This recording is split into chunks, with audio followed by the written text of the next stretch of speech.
Olá, sejam mais uma vez bem-vindos à nossa aula de filosofia dentro do campo do pensamento político, da ciência política e também do pensamento jurídico. Na aula de hoje, nós vamos trabalhar um tema que é de extrema importância, principalmente para as democracias e para fenômenos que têm ocorrido no mundo inteiro, que dão conta de conflitos que têm surgido da relação entre os três poderes. Quais seriam os limites dos governantes? Quais seriam os limites do poder do judiciário? E de que forma nós podemos esperar a contribuição ou também pensar em limites para o poder legislativo? A ideia de que os poderes convivem em harmonia, são independentes, equidistantes, mas trabalham por vigiar um outro, remonta até o século XVIII, nas questões que estavam na esteira da Revolução Francesa.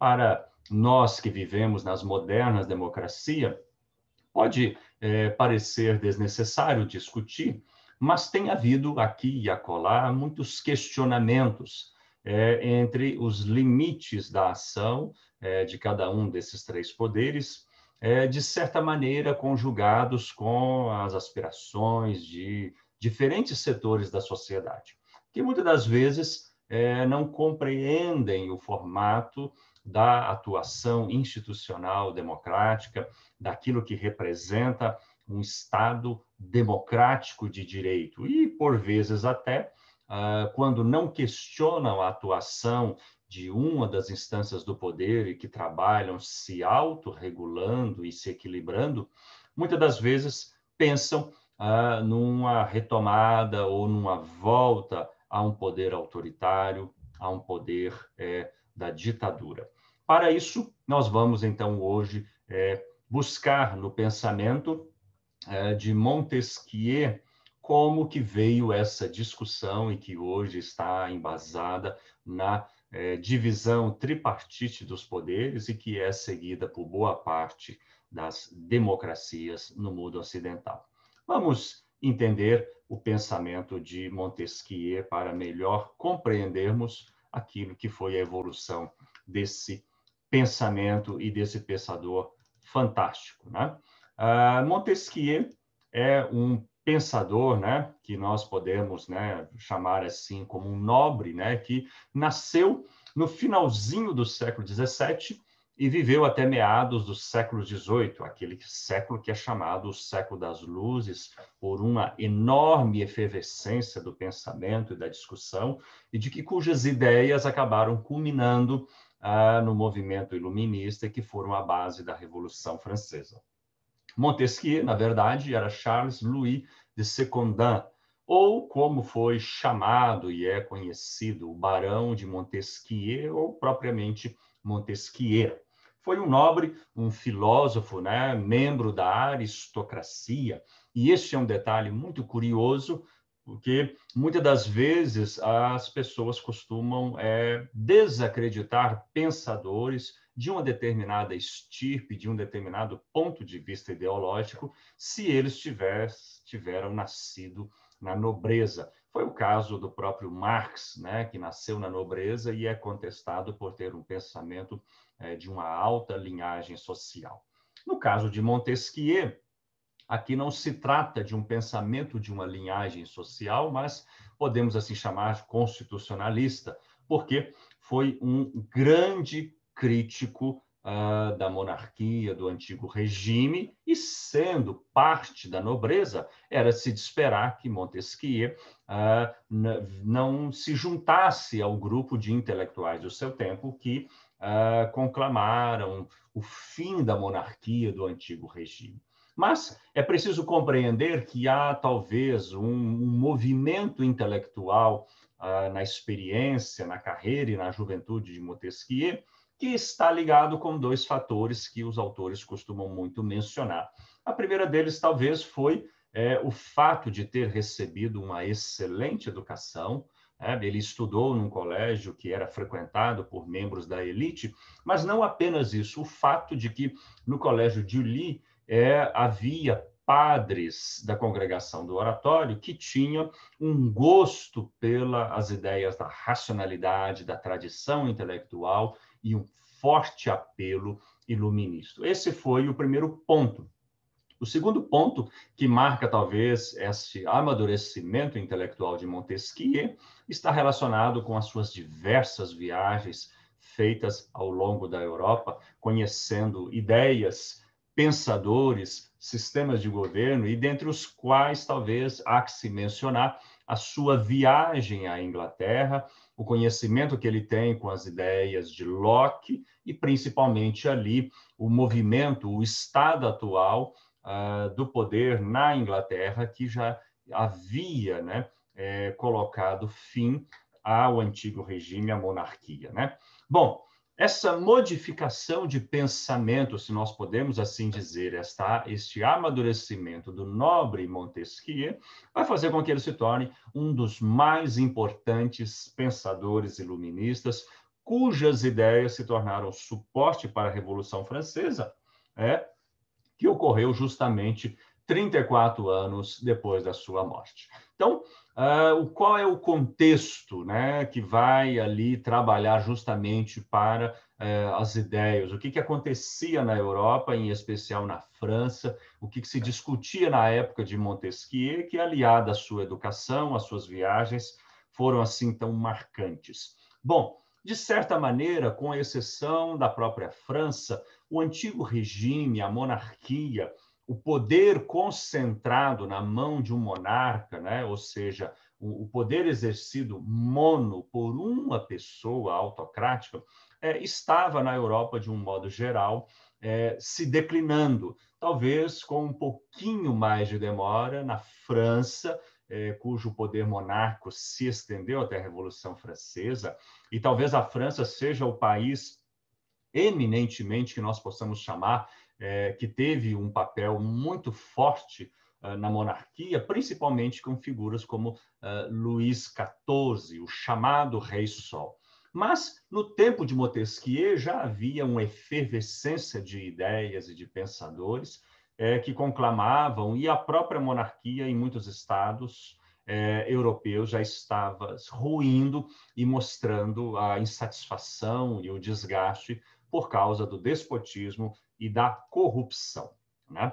A queda da monarquia no Reino Britânico é muito importante, porque ali já tinha um outro momento, já havia uma monarquia parlamentar, e o antigo regime ali já estava muito deteriorado, principalmente, e nós podemos falar da influência de John Locke. Nós já discutimos as ideias desse pensador britânico aqui, e de como que ele foi um dos contratualistas que muito criticou o poder e as ideias, principalmente de Hobbes, que davam suporte para a monarquia. Esse é um outro contexto muito importante nas ideias e no pensamento de Montesquieu. Uma outra questão, embora foi objeto muito da crítica de Montesquieu, da ideia e de uma certa concepção medieval de lei que vinha ao longo da Idade Média sustentando, se podemos assim falar, o antigo regime e a monarquia. Essa concepção propriamente medieval já estava muito deteriorada, porque trabalhava com três grandes pilares que, para o século XVIII, já eram insustentáveis do ponto de vista de uma Europa que estava sendo chacoalhada com as ideias e com o racionalismo do pensamento iluminista e a própria crença no poder da razão, o avanço das ciências e da modernidade. Essa concepção medieval de lei, ela era fundamentada primeiramente numa autoridade, numa suposta autoridade legítima do rei. O governante, por ser alguém trazido pela vontade divina, essa autoridade do governante era legitimada principalmente da relação conflituosa, nós conhecemos muito bem isso, entre o poder e a religião. E era justamente a religião que ajudava a sustentar a fraqueza dessa autoridade. uma segunda concepção dessa ideia medieval da lei era uma certa crença numa ordem natural imutável. A natureza e a sociedade faz parte de um cosmos colocado por Deus e que não mudam, e que estão assim postos e devem ser assim aceitos. Uma ideia que já não se sustentava num tempo em que a ciência demonstrava a fragilidade de muitos pilares das ideias e do pensamento medieval, muito sustentado pela Igreja. E, principalmente, uma última sustentação dessa concepção medieval da lei, a finalidade divina das leis, ou seja, a ideia de se pensar que as leis emanavam de uma instância superior, porque estavam protegidas, sustentadas ideologicamente pela Igreja. Essa concepção medieval foi o palco para a contestação de Montesquieu, justamente a partir das suas leituras e do seu conhecimento e da sua análise histórica, do conhecimento das suas viagens e do contato com as ideias, principalmente de outros iluministas e também liberais, como Locke, né, a ideia de a necessidade de propor uma nova concepção de lei. Então, nós estamos falando de uma mudança de paradigma, de uma concepção medieval que sustentava a lei, principalmente com a aquiescência da Igreja, na ideia de que há uma autoridade legítima, uma não contestação do poder do rei, etc., para que, a partir da natureza, né, e aí quem é essa nova concepção? Quem dá suporte para Montesquieu e esses pensadores pensarem assim? A ciência da natureza, principalmente a física newtoniana. Então, o homem que vive no século das luzes, ele é marcadamente um homem que está no primado da razão. Então, a proposta de Montesquieu é justamente, no bojo dessas ideias, propor uma nova concepção de lei em oposição à lei que vinha desde a Idade Média. E uma lei que fosse a expressão das relações da natureza das coisas, ou seja, não mais aquela situação de que a lei devesse repercutir os ideais, os interesses ou a cosmovisão da Igreja, no caso europeu, da Igreja cristã, mas a ideia de que começa a surgir aí o germe da separação entre religião e Estado e a relação de que as leis elas devam ser fundadas naquilo que a natureza e a sociedade experimenta. E talvez Montesquieu é um dos primeiros a justamente nos legar a primeira compreensão, isso já tinha sido colocado muito antecipadamente pelos sofistas, a ideia de que as leis elas não são imutáveis e elas não servem para qualquer tempo e lugar. As leis que estão fundamentadas numa determinada cidade, numa determinada cultura, podem não favorecer, podem não ser aceitas, podem não funcionar em outra sociedade, né? Bom, a principal obra de Montesquieu é o seu livro do Espírito das Leis, aqui um título abreviado, né? Nós já falamos da herança nobre de Montesquieu, mas da sua maturidade intelectual, o seu contato com as ideias iluministas, a sua busca nas suas viagens e essa guinada, vamos colocar por assim dizer, alguém que era membro da nobreza, o seu pai teria sido barão, ele herdou o título de barão do pai, a sua família proprietária de terras. Montesquieu vai se tornar um crítico do antigo regime, do poder absoluto dos reis, né?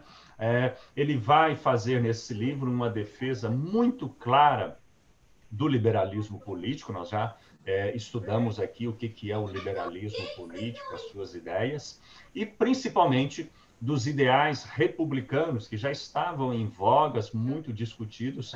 Lembremos-nos de Maquiavel, né? Lembremos-nos de autores que foram discutindo essas ideias e elas estavam muito fermentadas na Europa. Com isso, obviamente, Montesquieu ele vai justamente receber, né, um certo desagrado, uma forte Ó, na crítica rua, Pedro. de setores que eram Na rua? notadamente, né, Quem vai na rua? muito, Ah, se trocar comida, eu fui na rua. muito críticos,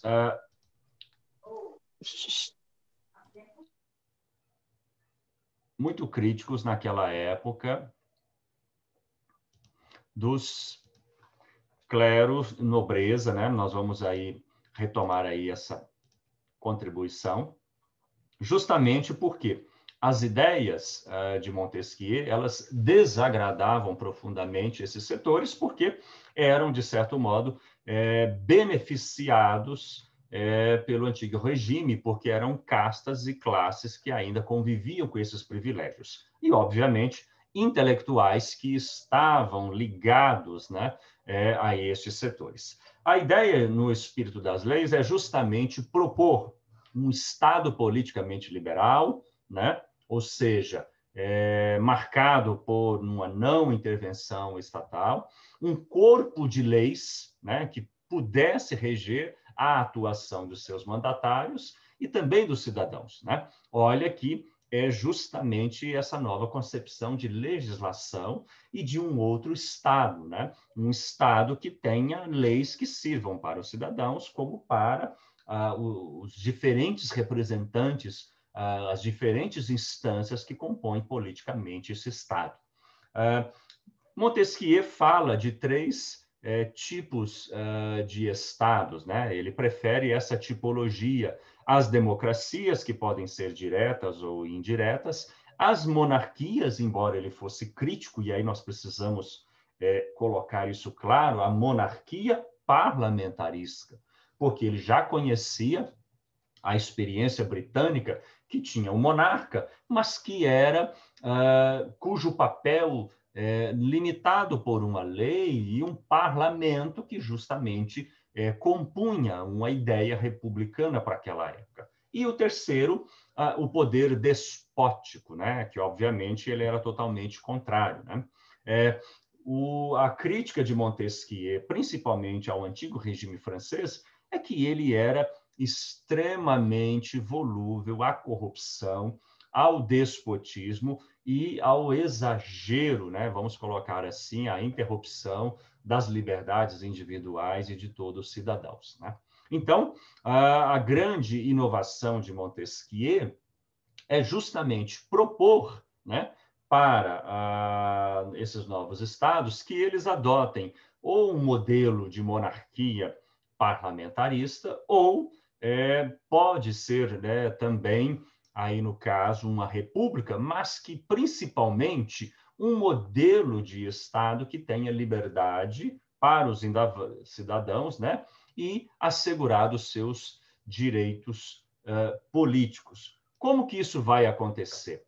Principalmente, e pela grande inovação de Montesquieu, que é seguida em todas as nossas democracias, a sua ideia, a sua proposta, a sua teoria da tripartição ou da divisão em três poderes. Né? Então, a ideia de Montesquieu é de que um governo ele só pode ser legítimo e estruturado se ele tiver um novo corpo de leis, né?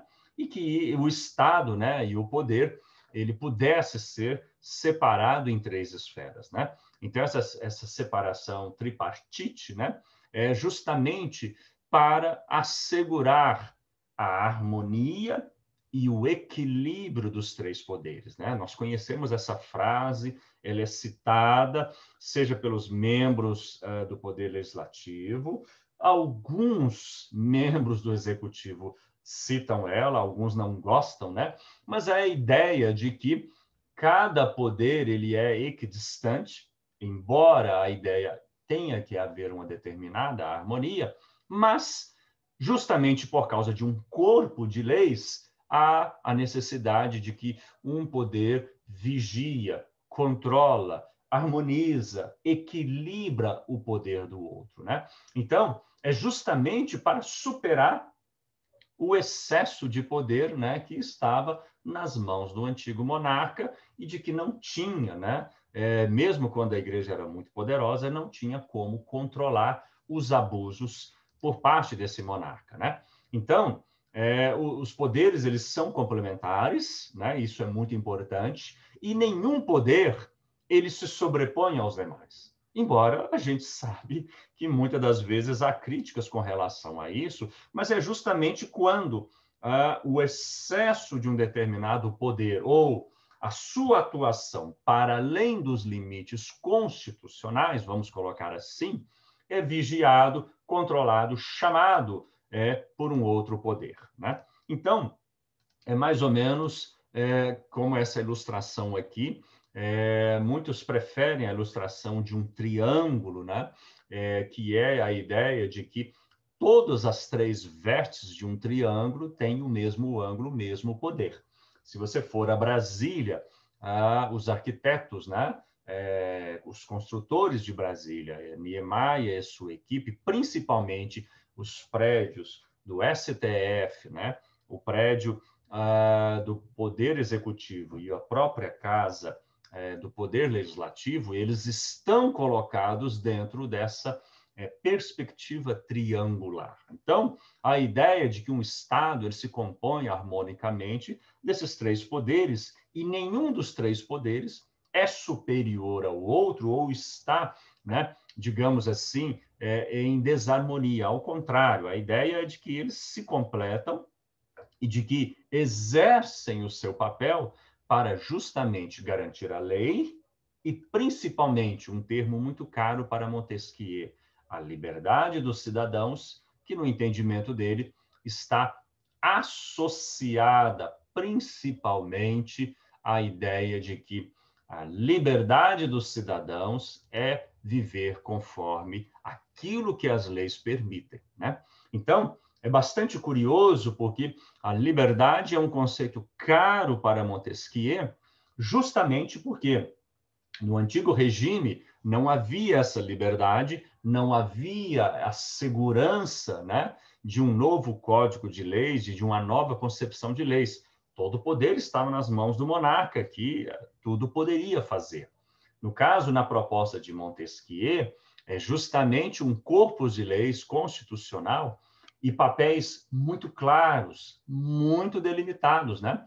Então, se nós voltarmos ali para a nossa ilustração, né, não há necessidade de frisar, mas muitas das vezes é sempre bom lembrar qual é o papel de cada um desses poderes num Estado democrático de direito, né?